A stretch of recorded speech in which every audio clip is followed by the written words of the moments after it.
Shitty self-promotion. Hey guys, Andres here. So, we all know Marvel, right? Whether mostly because of Spider-Man, the Avengers, the Guardians of the Galaxy, X-Men, the Fantastic Four. You get it, we all know Marvel. But let me tell you a fun fact about me. My knowledge of this whole comic book brand was limited with early to late 2000s Spider-Man media and the first Fantastic Four movie. Nothing else. I do remember my big brother showing me the first Iron Man movie, but I thought it was boring. I was like 4, okay? Don't at me. But my full introduction to the grander Marvel Universe were the Superhero Squad Show and Avengers Earth's Mightiest Heroes. Another fun fact, these two shows were the thing that got me excited for the first Avengers movie in the first place. It really bums me that the recent Marvel shows partially released for Disney Plus have just been mediocre, repetitive garbage one after the other. But then X-Men 97 came in and reminded me how cool Marvel shows can actually be with that big-ass Disney budget. So today, I decided to make a video where I rank all 10 TV shows based on Marvel IPs that were distributed one way or another by Disney and aired on cable, more specifically Disney Channel, XD, and Juno. So let's establish the ground rules. 1, in case it wasn't clear, I won't be talking about any of the Disney Plus originals, and no, I have not seen Secret Invasion or Loki Season 2, because I simply just don't care anymore. 2, I will not include Marvel Rising, because that's more of a movie series than an actual show, if you know what I mean. And 3, for very obvious reasons, I will not include any of the older shows that were made prior to Disney's ownership over Marvel Entertainment. Now, just to get this out of the way, I really liked X-Men 97. The animation for the most part is crisp and colorful. I like how they continue the topic of prejudice. I dig the new storylines, such as Storm losing her powers, Magneto being the new head of the X-Men, Scott and Jean starting a family, Jubilee's new love life, all that stuff. Just not a massive fan of Rogue's love triangle with Gambit and Magneto. Overall, 9 out of 10. With that said, let's begin.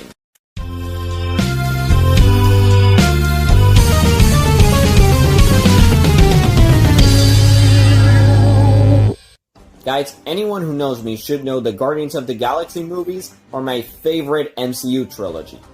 The energy, the characters, the action scenes, the soundtrack, such stellar stuff. Something I noticed recently is that each movie does one thing better than the other. Volume 1 has the best humor and easily the most iconic songs. Volume 2 has the best visual effects and the best redemption arcs for both Yondu and Nebula. And Volume 3 has the best conclusion to a character's journey and easily the best villain. But I think there's a massive disadvantage on having a movie series this good. Your company milks its popularity to death, and that's why we got this shit. Guardians of the Galaxy 2015. Dude, they didn't even try to hide the fact that this show only exists to bank off the first movie. Just look at the Guardians. They look like murky caricatures of themselves. And the voices, oh my god, the voices for them. They go from decent to extremely distracting. Star-Lord's voice especially sounds nothing like Chris Pratt. Seriously? The password is password? Oh, this place is the worst security ever. It's cool. I got a work order for routine repair stuff. Okay, that's a really old photo. And if that wasn't enough, get a load of Yondu. I knew you'd come for me, Boyle. Once a Ravager, always a Ravager. He sounds like a generic high-pitched cowboy. Also, Korath is fucking alive somehow, despite the fact Drax killed him with a metaphor. Finger to the throat means death.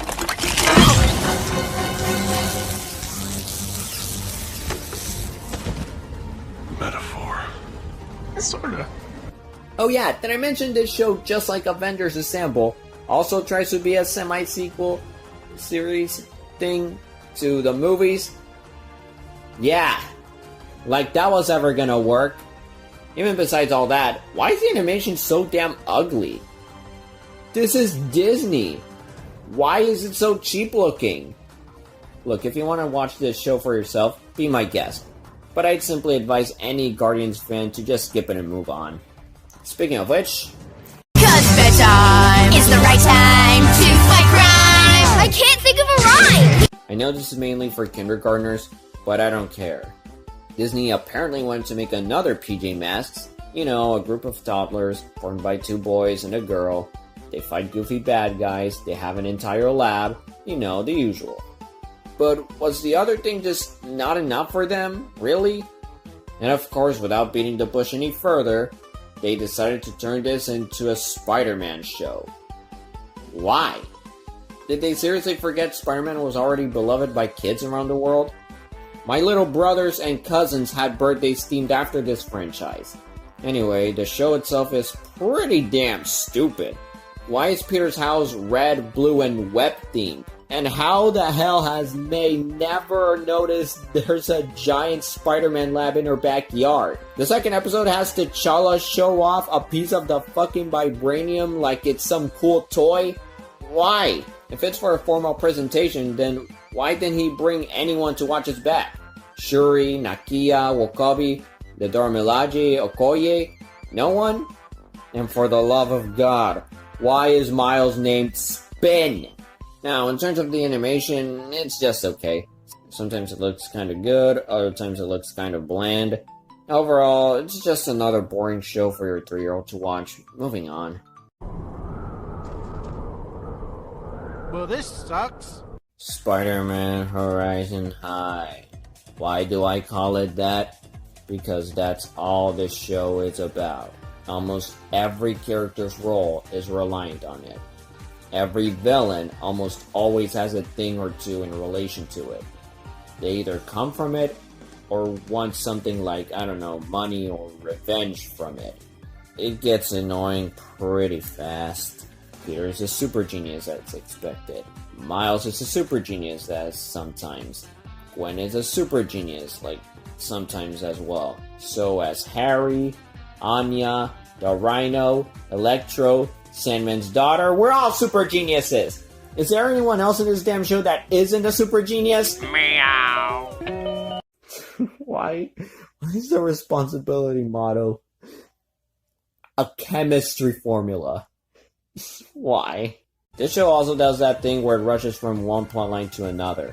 Summarizing the show kind of goes like this as a result. Peter gets in Horizon High. Harry hates Spider-Man for stupid reasons. Norman gets him in Oz Academy. Peter fights a couple of Iron Man villains. Peter obtains a symbiote and solves it after 2 episodes. Miles becomes another Spider-Man. Otto becomes Doc Ock. Gwen becomes Spider-Gwen. Everyone in New York also becomes Spider-Man. And the Jackal is behind it all. Otto forms the Sinister Six to brainwash Peter. Harry becomes Hobgoblin. Norman tries to frame him. And if the words "and then" belong between those beats, you're basically. You got something pretty boring. I hate the cringe-ass dialogue, I hate the stiff and dull-looking animation, and of course I hate how this show refuses to call Miles Spider-Man. Rather, his brand name is either Kid Arachnid or Spidey. Just call him Spider-Man like a normal person! Act like you got some goddamn sense, people! Damn! Dumb playing around here. Now, is this the worst Spider-Man show ever? No, not by a long slide. It's overall just painfully mediocre. Plus, unlike with Guardians 2015, I know it has its fans somewhere, but as for me, I'd be better off with a revival to either the 1994 series or Spectacular. Moving on. I wish I was drinking now! Ultimate Spider-Man, the first Marvel show to have a lazy title sequence instead of a proper intro. This show is just okay. Probably the most solid 5 out of 10 piece of Spider-Man media I've seen. It should go without saying I don't like Drake Bell as Peter. Great responsibility? I was going to stick with bitches, but if you want to be a virgin for the rest of your life, Uncle Albert! I hate how they force him to be friends with a group of assholes. This show is yet again another version where Harry hates Spider-Man for the stupidest reasons. This show also, for some reason, has Spider-Man fight more Avengers, Fantastic Four, and even X-Men villains rather than his own rogues gallery. And of course, I seriously do not get the force wall breaks. I know Peter always has expositional thoughts, but does he have to be a try-hard Deadpool at it? Now, for positives, the animation is actually pretty good, the voice acting is not too bad. Except for the twin sitcom stars, obviously. And the crossover episodes with the other heroes are actually good, Deadpool being easily the funniest one. I was a normal baby for 30 seconds. Then ninjas stole my mama. Not the worst thing ever, it's just overall okay. Moving on. Assemble! Well, you look at that. The first show from this cash grab lineup is actually okay. Yippee! What else is there to say? For positives, the animation is, okay. The voice cast is actually pretty good, except for Iron Man, of course. He somehow sounds even younger than his actual teen self. Rare vaccine for a plague-stricken village? No. Huh. Well, it must not be very important then. For what? Move-in day? Sam, I had your stuff shipped in hours ago. The morning briefing. We're 10 minutes late. Seriously? No, I never get to those things on time. Takes Cap half an hour just to make coffee. Huge. Home sweet? Home. This is my room? Yeah, I know. But I was working late in the lab and I needed space. The stories actually get fun at times, but of course for negatives, the MCU pandering is annoying as all shit obviously, and this whole universe of cash grab shows has some of the most mind-numbing continuity errors I've seen in any cartoon. Why I'm bringing this up now is because this is the show that spawned it all. Let's just move on from it. Oh, and don't even get me started on Season 5! Super Smash Brothers! I'm gonna be honest, I thought I was gonna hate this show like any other sane Marvel fan. But turns out, it was actually a lot of fun. Yes, Hulk and the Agents of S.M.A.S.H. is actually a solid show. There, I said it. I actually enjoyed the dynamics between the Smashers. The voice acting is spot on. The interactions they have with all the other Marvel heroes are also a lot of fun.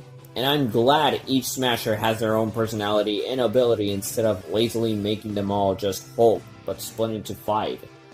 I would complain for the fact this show isn't really about Bruce Banner, at all. Especially how Hulk is a reserved, intelligent leader here.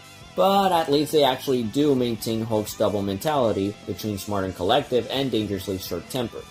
Now, outside of all that, this show is not really great. It's still part of the Marvel cash grab lineup. The animation is yet again underwhelmingly okay. The toilet humor is obnoxious. The series finale is messy as all shit. And I do not get the point of the total drama-esque cutaways. What's the context behind these? What's the purpose for these? But overall, I don't really regret watching this. Plus, unlike all the other cash grabs, it didn't try to bank off a singular movie like the world depended on it. Also, Devil Dinosaur officially becomes Hulk's pet at some point, and Fred Tatasciore would later go on to voice him in Moon Girl. I just found that hilarious. Anyway, Hulk out. I am Iron Man! I am Iron Man! I am Iron Man! Holy shit, you guys, this show about a teenage Tony Stark is actually good? Surprisingly great? Okay, first of all, the intro song fucking slaps, okay? In a dangerous world, does all he get? He's Iron Man. He's Iron Man. I like how this show genuinely feels like an actual what-if scenario if Tony became Iron Man at age 16. I also like how they play around with the world building for the grander Marvel universe. There's Black Panther, Nick Fury with all of S.H.I.E.L.D., Hulk and Rick Jones, Black Widow and Hawkeye. Even MODOK, Dr. Doom, and Magneto appear as villains without feeling intrusive. Oh, and speaking of which, the actual Iron Man villains were each given their own designs and identities. And how can I talk about Tony Stark's Rogues Gallery without mentioning the Mandarin? Would you guys believe me if I told you that this show gave us a better version of Iron Man's arch-nemesis than 2 MCU movies in a row? Seriously, you guys, what in the fuck were they thinking with that stupid-ass twist? They had Ben Kingsley in the role, and they decided to turn him into a tasteless joke. But today, we're not talking about the worst Iron Man movie. Yeah, I just said that, what about it? We're talking about Jean over here. I like how instead of just being another typical villain, he's actually just as much as a protagonist as Tony himself, and you actually root for him to an extent. I'm not gonna tell you why though, you're gonna have to watch the show for yourself. As for a few curious things that caught my attention while binge watching it, for one, I noticed a lot of the side characters look like Naruto's friends. The Mandarin looks like Sasuke, Pepper looks like Sakura, Ironmonger's daughter looks like Ino, Happy looks like Rock Lee, and this android guy looks like Psy. And also that Ashley Ball and Tabitha St. Germain voice Black Widow and Maria Hill in this show. Which means that these two have actually worked for Nick Fury once. Another thing I want to add that this show does better than the MCU is that Tony's relationship with both Rhodey and Pepper actually feels like a bond between friends. In the MCU movies, War Machine is just there, and pretty much only serves for Don Cheadle to throw the most sitcom-esque jokes, and that's pretty much it after Iron Man 2. What's up, regular size man? Here, they actually feel like friends who even see each other as irreplaceable brothers. And in Pepper's case, here, surprisingly enough, Tony and Pepper never become a couple. Sure, there are hints that Pepper actually likes him, but they never actually started any serious relationship.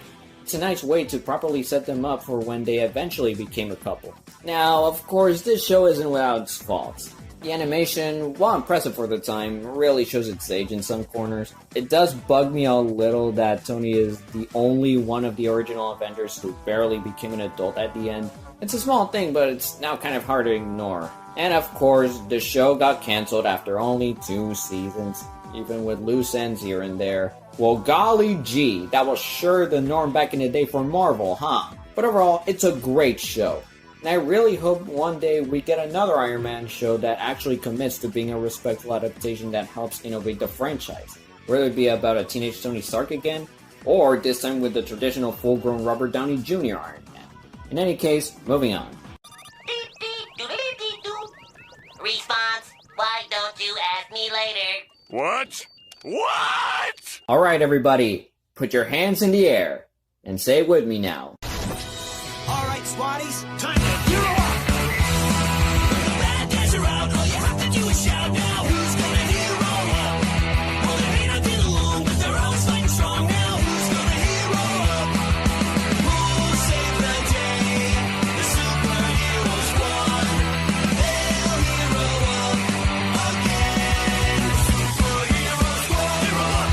Superhero squad, hero up! Wolverine, Hulk, Fear, start to do it, 7 tears. When Iron Man joins the fights, dancing from the skies, over Southern Bayside, Thor's hammer has thunder's mind.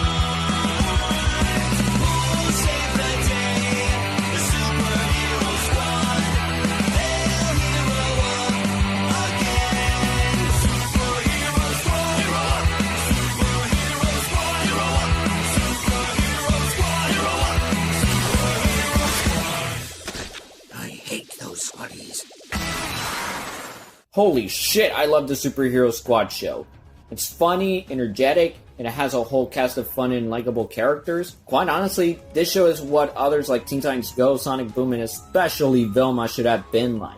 Instead of mocking their own audience or actively trying to avoid looking like the source material while also trying to substitute it for years, or straight up just telling their own fans to shut up and accept what's new and hip, Superhero Squad show actually pays respect to the Marvel franchise, and the more comical portrayals of every character is spot on. Like Doctor Strange being, well, strange, Punisher this super gloomy tough guy, Miss Marvel acting like a typical annoying nagging wife, MODOK this unapologetically sarcastic wisecracker, Captain America being this hyper-patriotic soldier, or Magneto being Scarlet Witch and Quicksilver's deadbeat dad. I could go on. Superhero Squad show also demonstrates that just because a cartoon is primarily a comedy for kids, doesn't mean it's not allowed to have an overarching narrative of some kind. Just like how Bluey shows that just because a show is for toddlers, it doesn't mean it can't tell stories where both kids and adults can relate with the characters. By the way, just a little correction from my Molly McGee video, Mercury Filmworks aren't the ones behind Bluey. It's actually Ludo Studios. Sorry for that confusion. And this show does that spectacularly with both its 2 seasons being about trying to reassemble the Infinity Sword and the Infinity Gauntlet. Hell, they even go as far as to give Reptile and Scarlet Witch their own journeys to become true heroes. Yeah, it's far from perfect. Some episodes were clearly rushed to the point you can clearly see the animation errors. You can also tell when the show had to resort to recycling footage, like these ones in particular of Captain America and Abomination switching moods. I hate how Black Panther is just some generic tough guy rather than the intelligent and resourceful fighter we know him as. And I don't get why the Silver Surfer had to come out of nowhere and take Thanos' spotlight as the final villain. Especially when the intro for Season 2 heavily hypes Thanos up to be the final antagonist for the show. But at least we got funny moments where he and Adam Warlock talk about starting a chicken farm. even made bunk beds inside the Soul Stone to talk about it. It's amazing. But even besides all that, this show still holds up pretty well, especially with all the garbage Disney has been giving us throughout the 2010s. Also, come on, Stan Lee voices the mayor, man. Don't tell me the team didn't love these characters and their universe. With all this said, let's fly through the runner-up, shall we?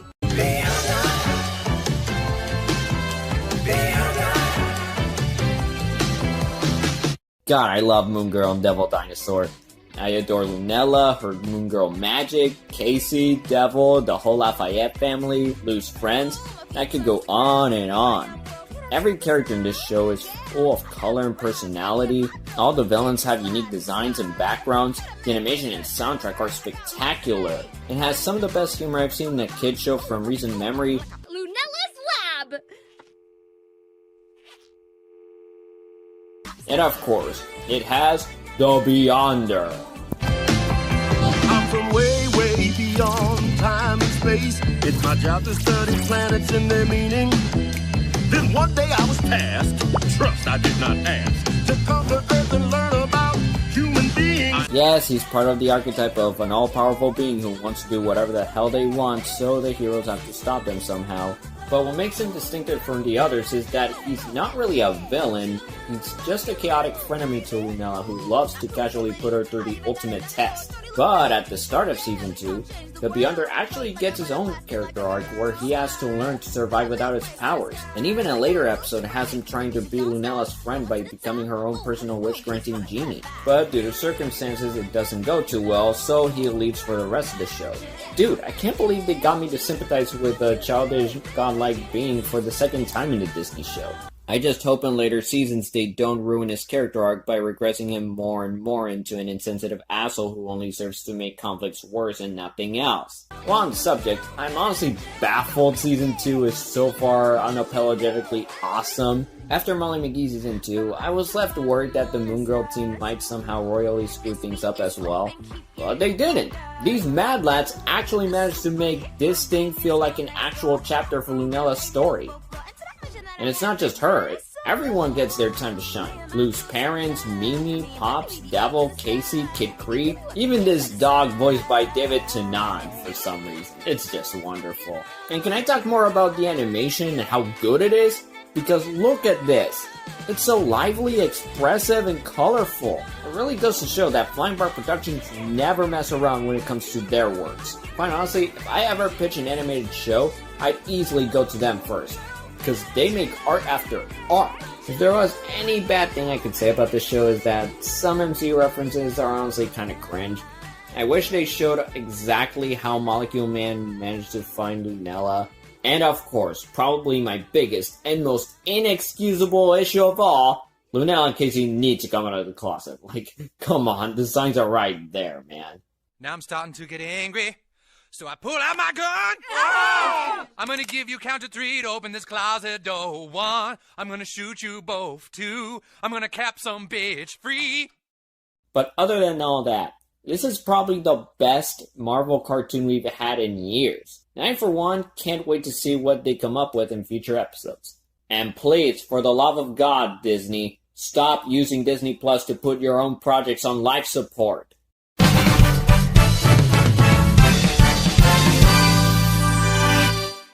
Come on, you all knew which one was going to be number 1. Avengers Assemble!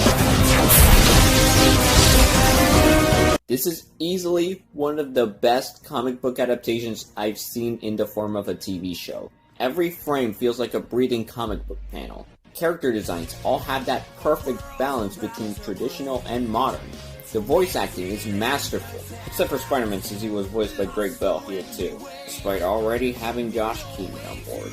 The stories all feel like greatly paced adaptations of the grander Avengers storylines. Dare I say it? They did so many things better than how the MCU would later do it. Remember how Ultron was written as some weird allegory for a violent teenager who hates his life? Well, in this cartoon, he's simply a hyper-intelligent robot who's just dead set on replacing humanity with machinery. Well, remember when the Skrulls, after an entire movie trying to kill the main hero, they just turned out to be some misunderstood, goofy citizens who were simply persecuted by the Kree? Well, here, not only are both the Kree and the Skrulls equally evil empires, but the Skrulls do not fuck around here. These Green Menaces actually made an elaborate plan to get rid of every one of the Avengers so they can rule the Earth. Well, remember recently when Kang was just some villain of the week for Ant-Man to deal with? Well, here, the dude is such a powerful menace that it takes the Avengers 3 episodes to deal with him. Even one villain outside of the MCU they fixed, well, at least for now, is Dr. Victor Von Doom. Say what you will about any of these shows, but they all easily have better versions of him than the $1 million blockbusters Fox made.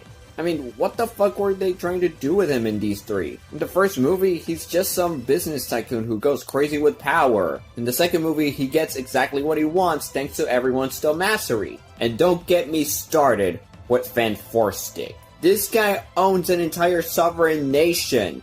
Even the off-brand 1994 movie got that right. But in Avengers Earth's Mightiest Heroes, not only did he prove to be above the Avengers and the Fantastic Four, but he lets the audience know he's not some villain of the week.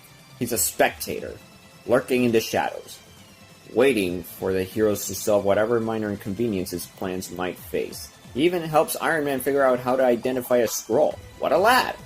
A pure evil lad, but still. This greatly encapsulates why Doom is considered the king of villains in all of Marvel. He was the ruler of Villainville after all. Abomination! Open a window! I could go all day talking about how masterful this show is, with its great action scenes, its homages to the old Lee, Kirby, and Ditko comics, fan service. Oh wow, not that kind of fan service, like, geez animators, control yourselves please. I mainly mean fan service out of the characters interacting with heroes from other Marvel franchises, like Iron Man, Mr. Fantastic, Ant-Man, Heroes for Hire, Spider-Man, and pretty much anyone he comes in contact with. Why did he have to be voiced by a twin sitcom star though?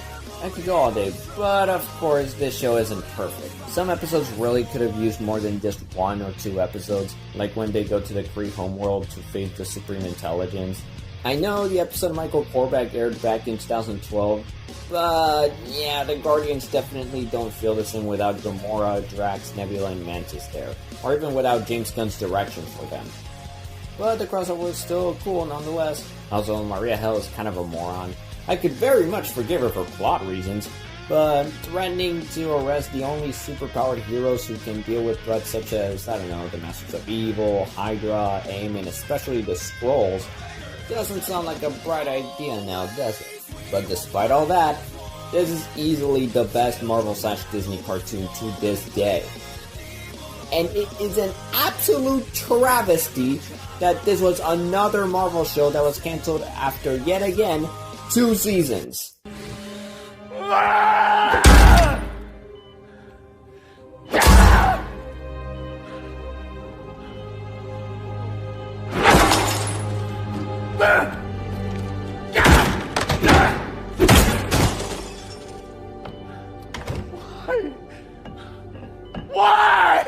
But fear not, because I'm pretty sure there's a chance we can bring the show back. If you guys love this thing and want it to finally conclude its story as much as I do, then all you have to do is go to all your social media spaces, whether it's Twitter, Instagram, YouTube, etc., and share how much it means to you, ending the post with these 2 hashtags. Oh, what's that? Disney aren't interested because it might not fit their current Marvel standards? Well, to that I ask, what are they, shy?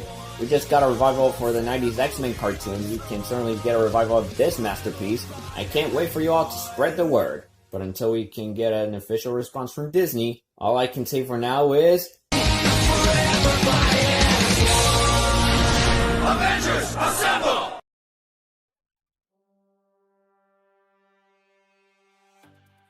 So, that was it for today. I really enjoyed making this video, and I'm looking forward to making more ranking videos like these. Anyway, thanks for watching. I hope you liked this video. And if you did, please like, subscribe, hit the bell icon, and feel free to comment your own rankings down below. See you all next time. Stay faithful and hopeful.